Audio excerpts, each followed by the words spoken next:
With us now is environmental advocate Philippe Cousteau, president of EarthEcho International. Good morning. Good morning. So what is the impact of all of this, and especially the impact on the ecosystem?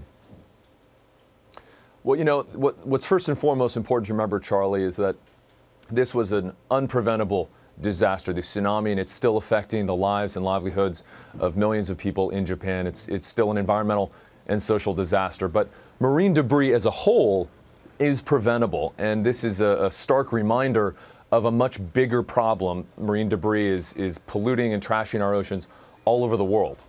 So as you look at that, Philippe, the debris around the world, let's focus on this particular field, though. What within this massive amount of debris concerns you the most? Well, the unpredictable nature of it, and that's, you know, what you heard in that report with the scientists. We just don't know exactly what exists out there that makes this so unique. Parts of houses, lumber, cars, even refrigerators could be floating out there.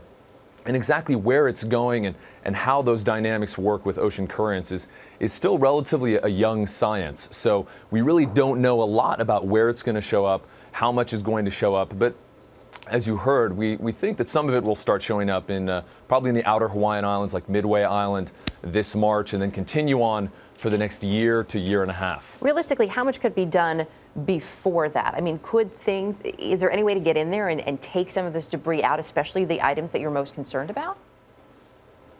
Well, you know, there could be hazardous waste, certainly dangerous materials that are floating in that debris field. And it's very, very difficult because of the nature of the way the oceans work and now how spread out over thousands of miles that debris is. It's really difficult to go in and remove any of that debris effectively. So a lot of it right now is just a wait and see game, and it's kind of scary, and again reminds us of this bigger issue of ocean pollution.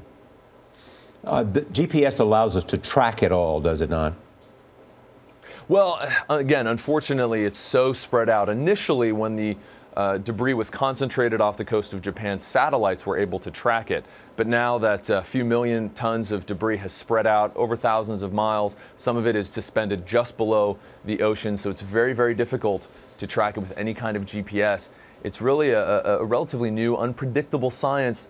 All of these currents, a lot of people forget that the oceans are a dynamic place and that there are so many different currents and eddies and wind patterns can affect them, and it's almost impossible to predict with any extreme accuracy where those different debris will end up. Philippe Cousteau, good to see you again, and thank you for joining us. Thanks, Charlie. Thanks for having me.